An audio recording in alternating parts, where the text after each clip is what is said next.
Bonjour,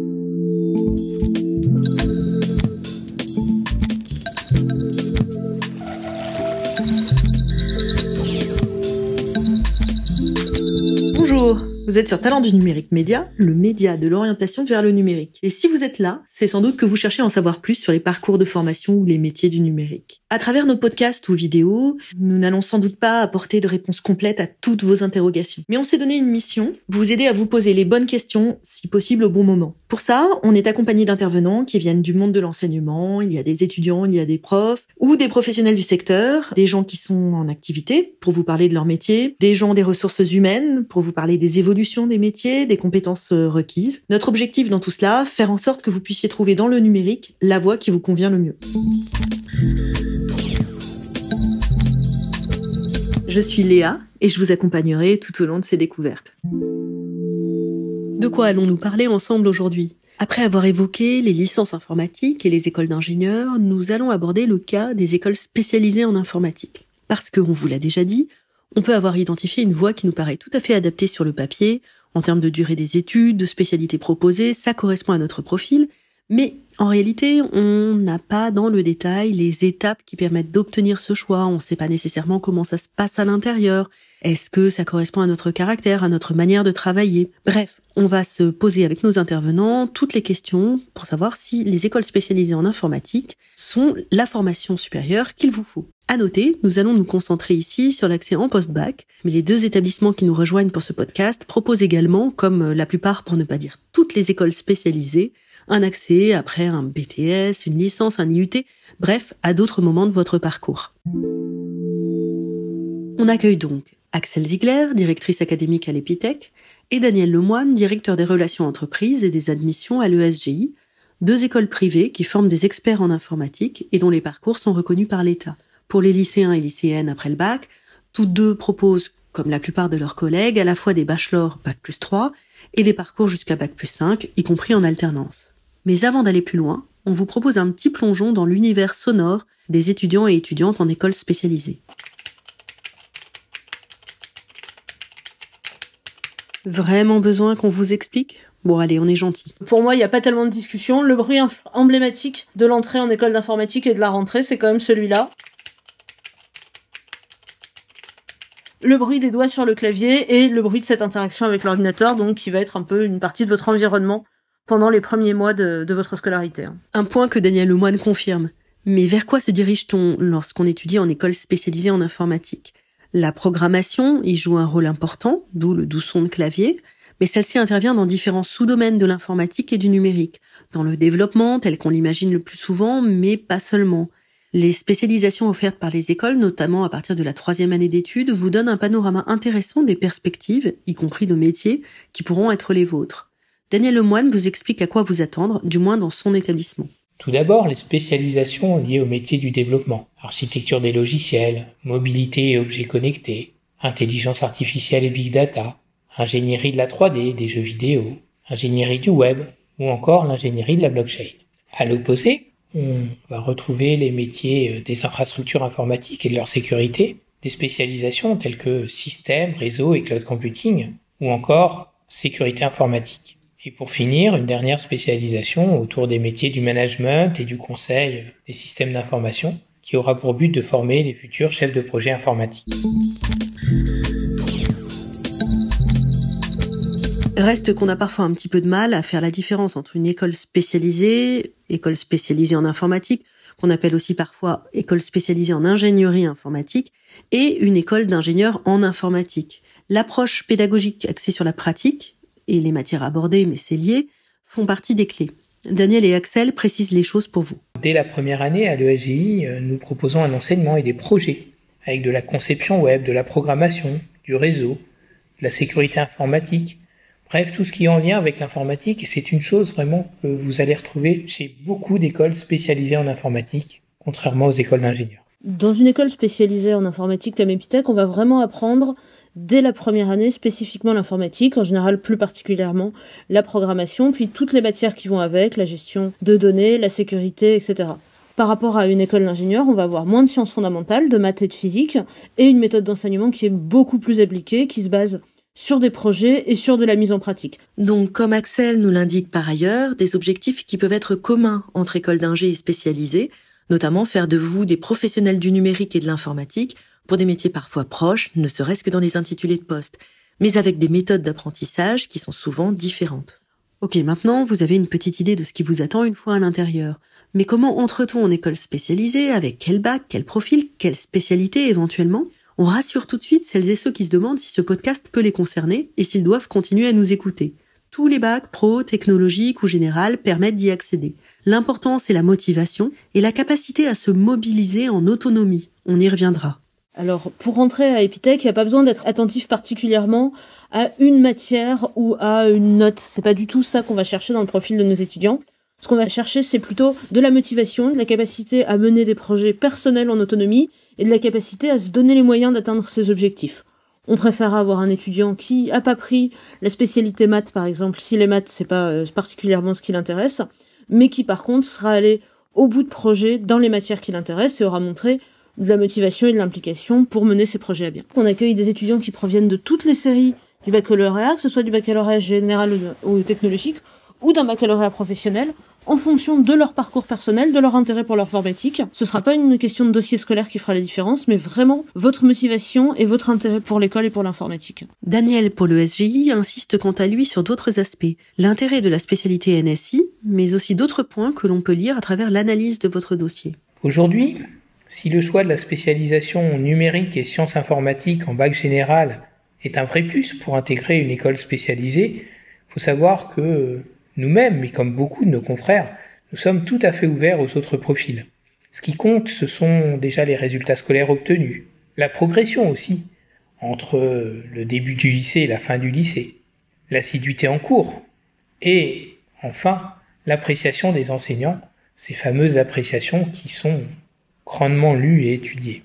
Au-delà de l'aspect scolaire, il faut tout de même avoir un intérêt très prononcé, en tout cas déjà bien prononcé pour les outils numériques et informatiques, voire même de la curiosité et une certaine passion. Concrètement, là aussi, tous les profils et tous les bacs sont les bienvenus. Chaque établissement spécialisé, chaque école spécialisée va avoir ses propres critères.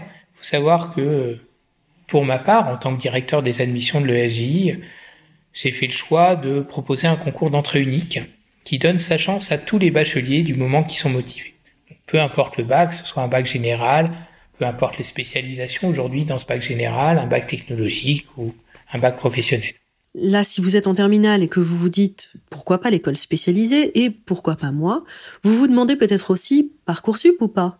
C'est plutôt non pour l'instant pour les écoles spécialisées, ce qui offre d'ailleurs une certaine marge de liberté, mais avec des subtilités. Daniel vous replace le cadre. Toutes les écoles spécialisées en informatique ne proposent pas toujours une intégration par le biais de Parcoursup. Donc si vous ne la retrouvez pas, ce n'est pas grave, n'hésitez pas à aller directement sur leur site respectif. Chez Epitech, on voit les choses comment ? Pour intégrer une école comme Epitech, il n'est pas nécessaire de passer par Parcoursup, ce qui nous donne pas mal de liberté dans notre profil d'admission et qui permet de proposer aux étudiants qui souhaitent venir chez nous une procédure d'admission véritablement personnalisée, où on pourra les rencontrer, où on pourra finalement s'intéresser à leurs projets et à leurs attentes, plutôt que de faire une réponse un peu générique sur la base d'un dossier scolaire. Quant à l'ESGI, les candidatures se passent globalement en dehors de Parcoursup à une nuance près. Si vous souhaitez poser votre candidature pour la première année en alternance, là, ce sera sur Parcoursup. En ce qui concerne l'ESGI, où je travaille, nous on a fait le choix de laisser le parcours en initial hors Parcoursup et la candidature se fait via notre site internet avec une approche finalement assez semblable à Parcoursup.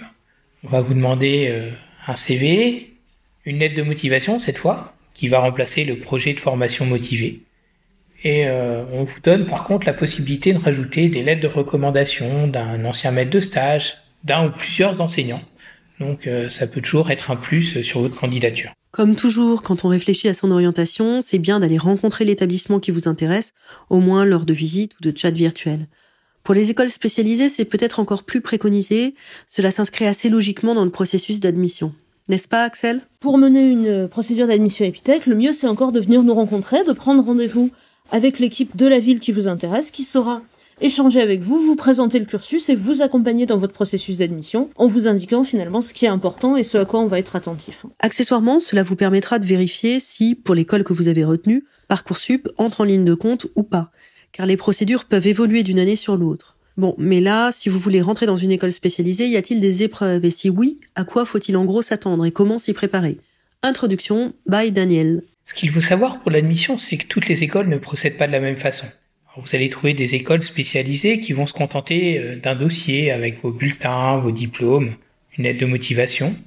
D'autres vont y ajouter un entretien avec un directeur pédagogique, par exemple, ou ne se contenter que de l'entretien. À l'ESJI, c'est entrée, plat, dessert, quelque part. Nous avons l'étude du dossier, un test sur machine, et pour finir, un entretien. Chez Epitech, par exemple, c'est comment? On a déjà saisi que les dossiers d'admission n'étaient pas vraiment des dossiers au sens traditionnel du terme. Il y a bien un test à l'admission, mais... Dans le cas d'Epitech, on n'a pas d'épreuve à proprement parler d'admission. Dans le cadre du processus d'admission, outre un entretien, on vous demandera de faire un petit examen de niveau en anglais et en logique pour éventuellement pouvoir discuter avec vous de vos lacunes et voir s'il y a matière à travailler sur le fait de les combler. Mais c'est essentiellement un entretien personnalisé d'admission qui va constituer le cœur du processus. Le point de vue de Daniel pour le SGI? Alors les épreuves écrites, justement, quand elles existent, sont propres à chaque école. Pour notre part, à l'ESGI, ce sont des épreuves donc culture informatique, encore une fois, culture générale, de logique, et qui sont préparées par les équipes pédagogiques de l'école. Donc suivez l'actualité informatique, entraînez-vous en ligne sur des tests de logique. Il y a donc des directions communes à ces tests, mais on a bien compris que l'entretien, en tout cas pour ces deux écoles, allait être assez décisif. Que faut-il être en mesure d'expliquer? Quel est votre projet? Pourquoi est-ce que vous avez choisi l'informatique plutôt qu'autre chose? Pourquoi est-ce que vous avez choisi cette école-là plutôt qu'une autre? Et qu'est-ce que, dans ce que vous avez fait jusque-là, nous montre que votre motivation est réelle, nous montre que c'est effectivement votre projet? Comme je le disais tout à l'heure, c'est pas forcément spécifiquement j'ai déjà appris à programmer, mais je me suis déjà intéressée à l'informatique, j'ai envie de me confronter à la façon dont les choses fonctionnent, j'ai déjà recherché à travailler en autonomie. Le sujet du projet que vous préparez pour le grand oral, des projets que vous avez pu réaliser par ailleurs, des jeux, des activités qui vous intéressent, même des émissions, des podcasts ou des chaînes YouTube que vous suivez, tout ça, ça nous intéresse. Tout ce qui peut nous montrer que concrètement, c'est effectivement Epitech qui vous convient et c'est effectivement une démarche motivée de votre part et une démarche qui s'inscrit vraiment dans votre projet pour les années qui viennent. Pour Daniel, idem. Il est important dans l'entretien de savoir présenter son projet et son choix d'école, mais aussi de penser tout bêtement à vous habiller correctement. L'entretien, il permet de juger la motivation déjà. Ça, c'est important, de voir qu'est-ce qui vous emmène vers une école spécialisée en informatique. Il faut bien vous préparer votre discours, votre projet professionnel. Pourquoi vous avez choisi l'informatique au final? Pourquoi avoir choisi l'école où vous vous présentez plutôt qu'une autre? Les écoles sont nombreuses et variées, donc chacune a ses spécificités. Et le conseil que je peux vous donner pour cette question, c'est avant d'aller passer votre entretien, d'aller sur le site internet de l'école pour relire les points clés. Généralement, ils y sont présentés. Ça vous permettra de savoir pourquoi finalement cette école est faite pour vous. Et puis, quand vous êtes en entretien, que ce soit aujourd'hui visio ou en présentiel, soyez toujours bien habillés pour donner une bonne impression à votre examinateur. Un dernier conseil pour la route, peut-être? Comme pour tout concours, comme pour les épreuves du baccalauréat que vous allez avoir, le jour J, il faut être bien reposé, surtout si vous avez un entretien ou un test écrit. Vous, je ne sais pas, mais nous, on commence à mieux saisir le type de profils qui vont se sentir bien en école spécialisée. Mise au point avec Axel Ziegler.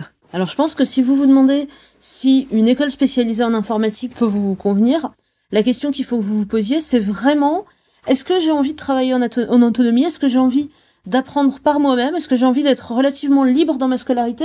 Est-ce que j'ai envie de mener des projets en informatique et de travailler sur des réalisations concrètes?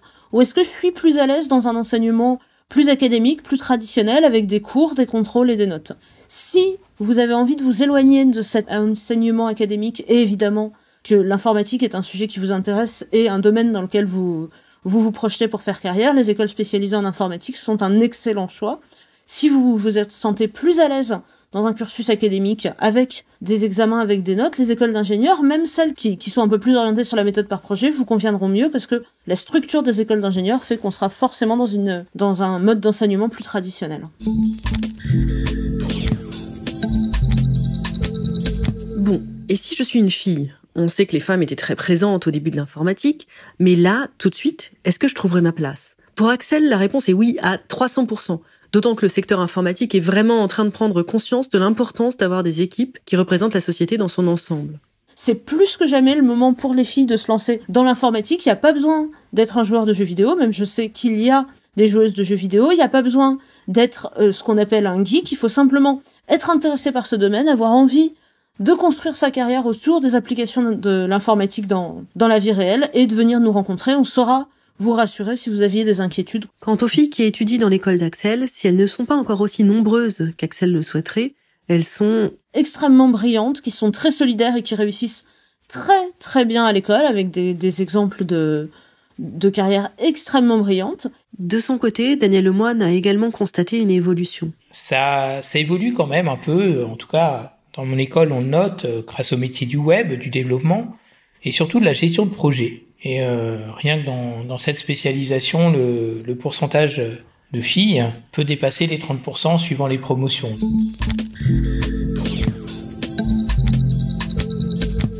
Vous avez donc retenu, ce qui doit vous décider, c'est avant tout votre intérêt, votre passion pour l'informatique. Bon, une petite question quand même, parce que ça rentre en ligne de compte dans la préparation de son entrée dans le supérieur.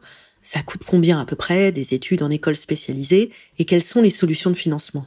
En général, dans les écoles spécialisées en informatique, il faut compter plusieurs milliers d'euros. Ça dépend de l'école. Selon les écoles, entre 7 et 8 000 euros environ par an lorsqu'on est en formation initiale, en première ou deuxième année, et autour de 9 000 euros après. Il existe des solutions de financement, on vous en parle maintenant. Première piste, l'alternance, mais si elle est possible dès la première année en post-bac à l'ESGI, ce qui n'est pas le cas dans toutes les écoles, attention, elle ne correspond pas nécessairement à tous les profils. Bon, pour les frais de scolarité, il faut savoir qu'en alternance, ils sont à la charge de l'entreprise d'accueil déjà. Donc la formation ne coûte absolument rien pour un apprenti. Pour ma part, moi, ce que je conseille à nos candidats qui souhaitent faire de l'alternance dès la première année, c'est déjà de comprendre que la formation mixte, l'école et le monde de l'entreprise, donc savoir ce qui les attend derrière cela. On n'est pas 100% élève, étudiant, on est apprenti, donc on a une partie professionnelle.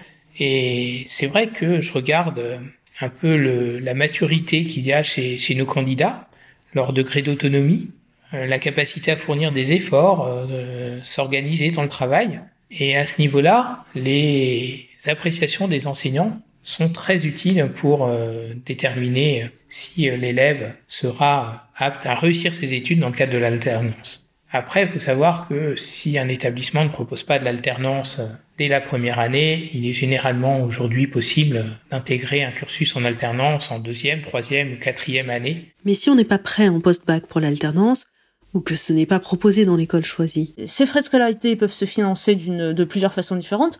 D'une part, bien entendu, nous vous proposons d'échelonner les paiements de façon à pouvoir répartir ces frais de scolarité sur l'année. Et par ailleurs, dès le début de la deuxième année, les étudiants ont la possibilité de travailler en stage à temps plein ou à temps partiel.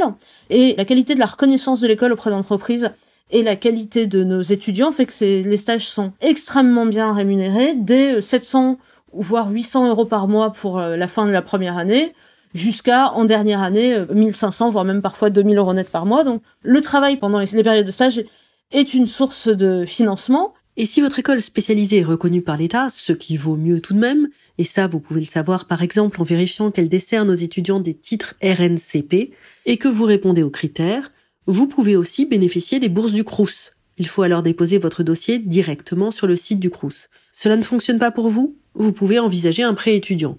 Daniel nous en parle. Prêt étudiant qu'on va pouvoir retrouver avec un taux zéro et un remboursement qui démarre à la fin des études. Alors oui, c'est un investissement. Je parlais de 7-8 000 euros. On va compter 15 000 euros pour 2 ans par exemple. Mais il faut savoir que c'est un risque quasi nul.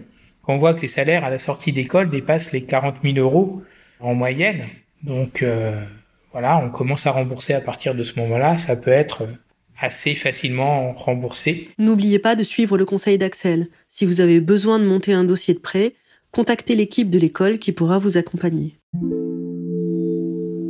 Tout est clair ou presque dans votre tête et vous travaillez à la liste de vos écoles spécialisées préférées. Envie de savoir si vos vacances d'été seront plutôt studieuses pour bien préparer la rentrée ? Et si oui, ce qu'il faudra emporter sur la plage ? Axel et Daniel vous répondent. Bon, Quoi faire l'été? Déjà se reposer avant de reprendre ses études, hein, c'est toujours important. Avant d'entrer, après le lycée, dans une école spécialisée en informatique, revoir son algorithmique, ça peut être une bonne occupation estivale. Revoir l'approche matérielle des ordinateurs, hein, ça peut être aussi intéressant. Après, il n'y a pas non plus d'obligation, hein, vous prendrez de l'avance, c'est tout, mais les écoles sont là pour vous former avant tout. Alors, si vous rentrez dans une école spécialisée d'informatique en général, Epitech en particulier, vous vous apprêtez à passer les 5 prochaines années de votre vie à progresser en informatique dans des proportions probablement très très différentes de ce que vous avez fait jusqu'à maintenant. Et donc moi, paradoxalement, mon conseil, c'est faites tout sauf de l'informatique pendant l'été.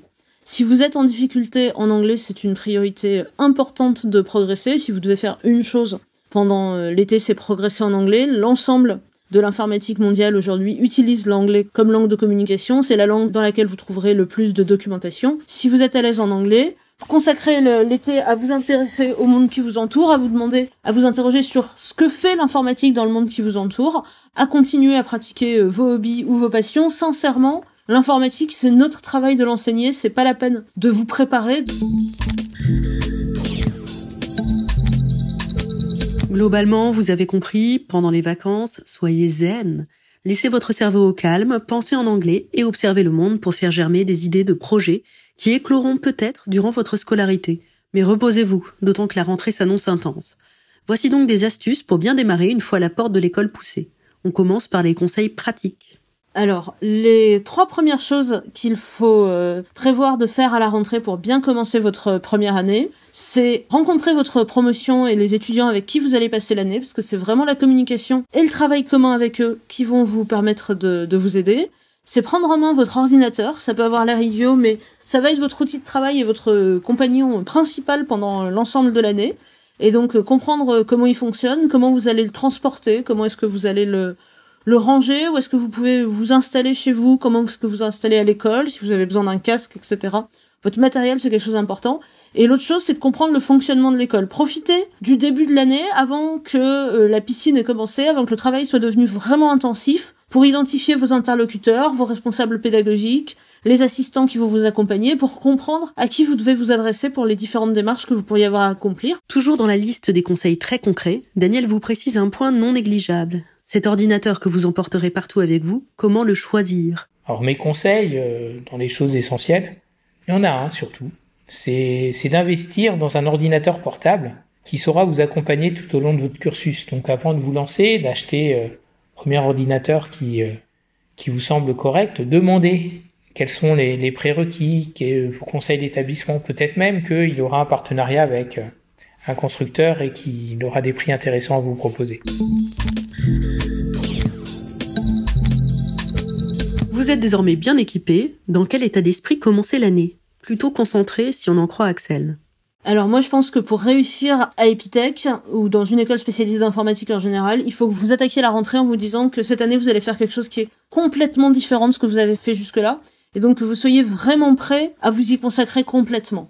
À partir de la 2e année ou même du 2e semestre de la première année, vous serez à l'aise, vous aurez pris vos marques et vous pourrez un peu réorganiser les différents aspects de votre vie. Pendant les 6 premiers mois, il faut vraiment considérer que votre seule priorité, c'est vos études et c'est l'école que vous avez choisie. Vous allez avoir besoin de vous adapter, vous allez avoir besoin de travailler, vous allez avoir besoin de découvrir de nouvelles choses, de vous intégrer aussi dans votre promotion, dans votre école, et c'est quelque chose de très important pour la réussite dans l'enseignement supérieur. Et donc mon conseil, c'est vraiment, mettez-vous dans les conditions qui font que ce premier semestre de première année, vous pouvez le consacrer intégralement, l'esprit libre, à vos études dans la mesure du possible. S'il y a des choses importantes, des voyages importants que vous aviez envie de faire, c'est une bonne idée de les faire avant ou de les faire plus tard. Ce moment-là, c'est bien si vous êtes vraiment concentré sur ce que vous voulez faire à l'école. Mais si on a un peu de mal à décoller au début, faudra-t-il s'inquiéter? Il faut se dire qu'on est là pour apprendre. Faut accepter de se planter lors des premières évaluations.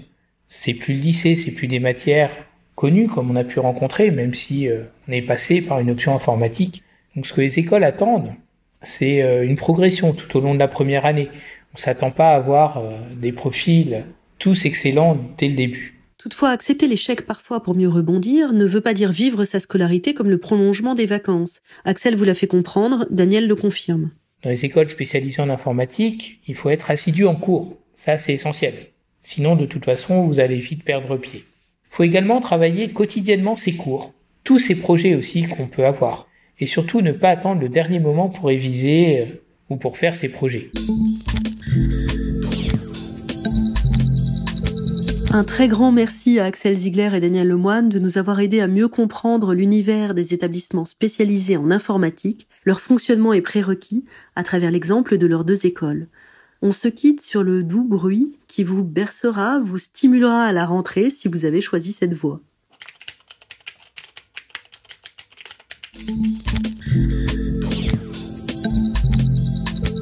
Voilà, c'est fini pour aujourd'hui. Nous espérons avoir pu vous donner des pistes de réflexion. À très vite pour aborder d'autres sujets liés à l'orientation vers le numérique sur Talents du Numérique Média. D'ici là, n'oubliez pas de nous suivre sur notre site et les réseaux.